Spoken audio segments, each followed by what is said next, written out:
Mark Borkowski. I've got a few bullets on. I'm not gonna read everything. If I did, we'd be here all night. But Mark Borkowski has been serving as the Assistant Commissioner for the Office of Technology, Innovation, and Acquisition, or OTIA, with U.S. Customs and Border Protection of the Department of Homeland Security for the past 4 years. He's responsible for ensuring technology efforts are properly focused on mission and well integrated across CBP. Thank you, Mark. Thank you. Thank you for joining us tonight. Well, thank you. Thanks for having me. You know, so Lewis asked me if I'd come and speak at one of these talks. I guess my impression is that FIND is a relatively new construct. He came and talked to me about it at one point and described it. It sounds like the kind of thing we're looking for, right? An opportunity to network and engage in opportunities to get things that are innovative. Kind of what this is about. So what do you want me to talk about? Well, you know, it's kind of a chat, you know, and you'll talk for 30 minutes and they'll ask questions. Well, that's dangerous, right? I mean, talk about what? But I thought what I'd do is I'd start with a little bit of a framework about CBP, just to kind of baseline everybody. What is CBP? What do we do? And a little bit about the culture, because the CBP culture is part of our challenge, right?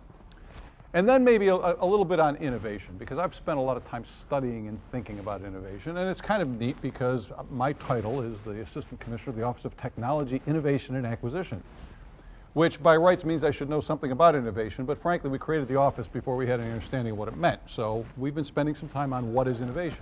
Seriously, that's how you dealt with the CIO in the Department of Defense. What's interesting in the civil side of government, and I didn't realize it for a long time, because I come into the civil side of government, I'm the component acquisition executive. I'm God. What's the problem? Not according to the CIO. Because the only real technology investment in the rest of the civil part of government was information technology. So the CIO was there first. There was no model of this acquisition executive role. Well, that technology is process. Even though we invented the internet and object-oriented coding and high performance. Let me ask you a question about that, because I think you and I are going to sync up here in a second. Was the government innovative or was the soldier innovative? Well, so was the government innovative?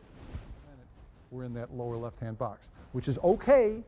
There's nothing wrong with being in that box. That might be the right approach to the problem, or we might not need innovation at all. But if we're using the word with this thought of being in the upper right-hand box and then we're acting in the lower left, we got a problem. And that's something I think as a community we ought to talk about as we go forward. Okay, so I'm way the hell out of time, right? Great, appreciate it. Okay. Absolutely. So we want to leave a little bit of time for you all to interact afterwards here, so we'll close down this portion here. But this is exactly what we wanted. I mean, it's a good example of setting up the talk tonight of some of the different mentalities in government. Your EA says, well, what's the requirement? What is he supposed to talk about? I'm like, well, I've seen this speak before. I want to let him go. Yeah, but what does he need to talk about? What's the requirement? And it's this bad, I'm like, just let him go, you know? And that's what you've done. So we appreciate it. That's what is the hallmark of the FIND, is having a conversation like this where we can challenge each other back and forth and have honest conversation. Sure, thanks for inviting me. I enjoyed it.